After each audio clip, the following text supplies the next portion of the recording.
से लिखवा लो, 2 महीने के अंदर उत्तर प्रदेश का मुख्यमंत्री बदल देंगे। योगी आदित्यनाथ की राजनीति खत्म करेंगे, उनको भी निपटा देंगे। अगर आप उत्तर प्रदेश का दौरा कर रहे हैं तो आपको इस तरह की होर्डिंग दिख जाएगी जिसमें केवल नरेंद्र मोदी नजर आते हैं, योगी आदित्यनाथ नहीं। ये गड़बड़ है बाबा। एक बेहद खतरनाक मिशन चालू किया हुआ है प्रधानमंत्री जी ने, बहुत ही खतरनाक। उस मिशन का नाम है वन नेशन वन लीडर। अगर ये चुनाव जीत गए, इन्होंने बीजेपी का एक नेता नहीं छोड़ा। आडवाणी जी की राजनीति खत्म कर दी इन्होंने, मुरली मनोहर जोशी की राजनीति खत्म कर दी, सुमित्रा महाजन की, शिवराज सिंह चौहान जिसने मध्य प्रदेश का चुनाव जीत के दिया इन लोगों ने, शिवराज सिंह चौहान ने उसको मुख्यमंत्री नहीं बनाया, उसकी राजनीति खत्म कर दी। वसुंधरा राजे की राजनीति खत्म कर दी इन्होंने, खट्टर साहब की राजनीति खत्म कर दी, डॉक्टर रमन सिंह की राजनीति खत्म कर दी। अब अगला किसका नंबर है? योगी आदित्यनाथ। योगी आदित्यनाथ अपनी रैलियों में बहनों और भाइयों कहते हैं, नरेंद्र मोदी भाइयों और बहनों कहते हैं। तो बहनों और भाइयों, मेरे प्यारे भाइयों बहनों, तो बहनों और भाइयों, अरे देवा, केजरीवाल को गिरफ्तार करके उन्होंने एक मैसेज दिया है सारे देश को कि अगर मैं केजरीवाल को गिरफ्तार कर सकता हूं तो किसी को भी गिरफ्तार कर सकता हूं। उत्तर प्रदेश में आजादी के बाद जितना औद्योगिक विकास नहीं हुआ वो अकेले योगी जी के कालखंड में हुआ है। क्या इसलिए मोदी बार बार योगी का नाम लेकर बीजेपी के कार्यकर्ताओं, समर्थकों और यूपी के मतदाताओं को यह संदेश दे रहे हैं कि योगी के साथ ऐसा कुछ नहीं होगा जो शिवराज और खट्टर के साथ हो गया? इसकी गारंटी मैं नहीं दे सकता। मोदी की गारंटी। कर्नाटका को पूरे देश का नंबर 1 राज्य बनाने का लिए, लेकिन एक सेकंड, हम तेलंगाना को देश का नंबर 1 राज्य बनाएंगे, नंबर 1 राज्य। उड़ीसा को हम नंबर 1 बना देंगे। अरे मुझे चक्कर आने लग गया। अब एक साथ इतने स्टेट को नंबर 1 कैसे बनाओगे? जोर जोर से बोल के लोगों को स्कीमें बता दे। नेशन वांट्स टू नो आप इतने रिलैक्स कैसे? उठा ले रे देवा, उठा ले रे बाबा। उनको कहिए कि आप उड़ीसा के जिलों के नाम बोलिए और जिलों के कैपिटल के नाम बोलिए। और जिलों के कैपिटल के नाम बोलिए। बताओ, जिलों में राजधानी होती है कहीं क्या? और हमारे लखनऊ वाले की तो गिनती सुनी थे आप, 46 में 56।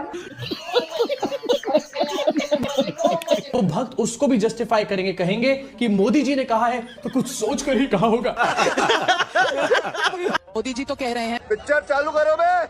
और वोटिंग परसेंटेज दूसरा कारण डाउन होने का यह था कि जो लोग विपक्ष से उम्मीद लगा के बैठे थे कि ये लोग जो है अच्छे मुद्दों पे बातचीत करेंगे और चलिए वो आप भी जानते हैं कि क्या कारण है। नहीं, अगर ये कारण होता तो इस तरीके की बैठकें नहीं होती। लोग जो है घरों से बाहर निकले ही नहीं वोट देने के लिए, क्योंकि उन्हें पहले से ही पता है कि विपक्ष की स्थिति क्या है क्या नहीं है। अब तू गया बेटा, अब तू गया, देख तेरी औकात मैं दिखाता हूँ तुझे, देख।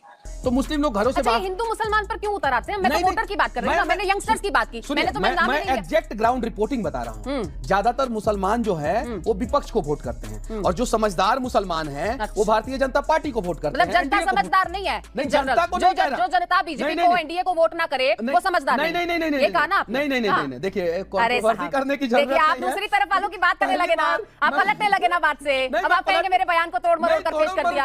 मुझे क्लियर तो करने दीजिए। बोल। जो समझदार पढ़े लिखे मुसलमान है, मैं फिर से कहना चाहता हूँ, वो भारतीय जनता पार्टी नरेंद्र मोदी जी मैं वही तो आपसे कह रही हूँ। मतलब जो वोट ना करे वो समझदार नहीं है। नहीं, वोट ना करे तो वो तो सही में समझदार नहीं है। समझदार नहीं, दूसरी पार्टी को जो वोट करे वो समझदार नहीं है। नहीं, दूसरी पार्टी को जो सपोर्ट करे उसकी बात नहीं कर। आपने कहा ना अभी कि जो समझदार मुसलमान है, देखिए मैं आप ही की वर्डिंग को कोट कर रही हूँ। आपने कहा कि जो समझदार मुसलमान है वो बीजेपी को वोट कर रहा है, पार्टी के साथ। यानी दूसरा मुसलमान ना समझ है। हाँ, जो ना समझ है, जिनको कांग्रेस ने इतने दिनों से ठगा, 70 सालों से ठगा, और फिर भी कांग्रेस को अगर वोट कर रहे हैं तो जनता दिया ना। मनीष कश्यप साहब, नेताओं का गुर सीख लीजिए। चुनावों में जनता जनार्दन हो जाती है, कोई ना समझ नहीं होता है। नरेंद्र मोदी जी दुनिया के सबसे बड़े लोकतांत्रिक पार्टी के नेता हैं। ठीक है, समझ गया। सबसे बड़े लोकतांत्रिक देश के नेता हैं। ठीक है, समझ गया। सबसे लोकप्रिय पूरे दुनिया के नेता हैं और भारत के प्रधानमंत्री हैं। अरे कहना क्या चाहते हो? और यहाँ पे जो है भारतीय जनता पार्टी में आज़ादी मिलती है आपको जो है राष्ट्र के लिए काम करने के लिए, तो इसलिए मैं यहाँ पे आया। कोई सेंस है इस बात की? जेडीयू के साथ आजादी नहीं मिलेगी।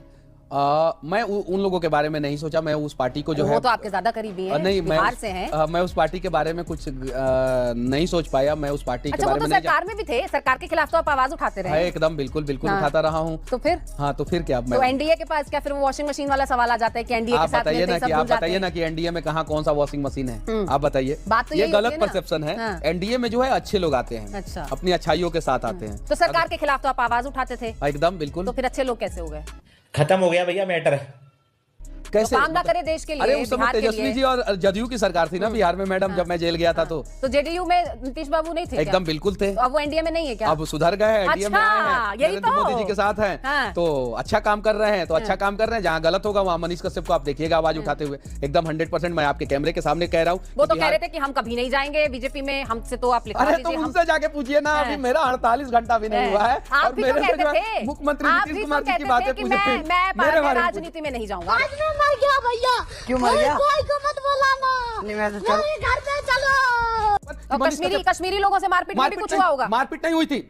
उसमें भी क्लियर करना चाहता हूँ। कश्मीरी बाजार में जाके हम लोग पूछे थे कि हम लोग आपको इतना सम्मान देते हैं, आपसे सामान खरीदते हैं, और हमारे लोगों के ऊपर पथराव होता है वहाँ पे, क्यों ऐसा क्यों? तो कश्मीर तो हमारा अपना हिस्सा है ना, वो कुछ लोग हैं। आप कश्मीरी और लोगों के पास जाके बोलेंगे कि आप क्यों कर रहे हैं? सवाल नहीं पूछा जा सकता है क्या? सवाल पूछना गुनाह है क्या? सवाल पूछा था, उसमें जो है राजनीतिक रंग दे दिया गया और एफआईआर हो गया उसमें।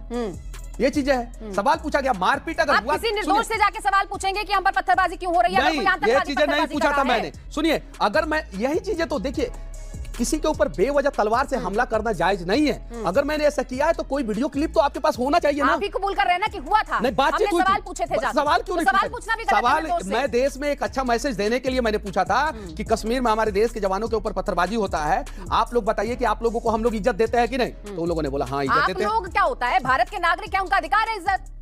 उनको भीख में थोड़ी मिल रही है इज्जत। अरे सच्चाई आपको भी पता है कि कश्मीरी पंडितों को कैसे, अरे कश्मीरी पंडितों को कैसे कश्मीर से भगाया गया, क्यों नहीं? उसके लिए आपने एक दिन भी आवाज उठाया? पंडितों की बात क्यों कर रहे हैं? नहीं आवाज उठाया आपने? पंडितों की बात नहीं कर रहा हूँ, किसी के सम्मान अधिकार की बात कर रही हूँ, पंडितों की बात नहीं कर रहा हूँ, कश्मीरी पंडितों की बात कर रहा हूँ। मत भटकाइए आप। नहीं, मुद्दा नहीं भटका रहा हूँ। आप किसी निर्दोष को जाकर सवाल नहीं कर सकते ना। कैसे नहीं कर सकते? आप क्या हो गया? क्या हो गया? सब लोग पैसा पे बिका हुआ है। धक्का दिया गया है ना? क्या धक्का? ये सवाल मेरे साथ क्यों बदतमीजी कर रही थी? बताएंगे, जवाब देंगे। ये भीड़ मेरे साथ क्यों बदतमीजी कर रही थी? मैं तो नहीं ना गई थी।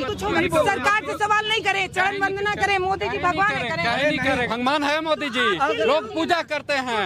अंधभक्त ऐसे होते हैं, मोदी को भगवान कह रहे हैं, गोमूत्र को अमृत समझ के पी लेंगे ये लोग। अभी मैं इनको धक्का देते वीडियो दिखाऊंगी तो आप सॉरी बोलेंगे ना कैमरे पे, ऑन कैमरा, और ये बोलेंगे ना कि हर तो क्यों नहीं बोलेंगे? आरोप लगाएंगे, कैरेक्टर सर्टिफिकेट बांटेंगे। पीछा कर रहे थे मतलब इनका।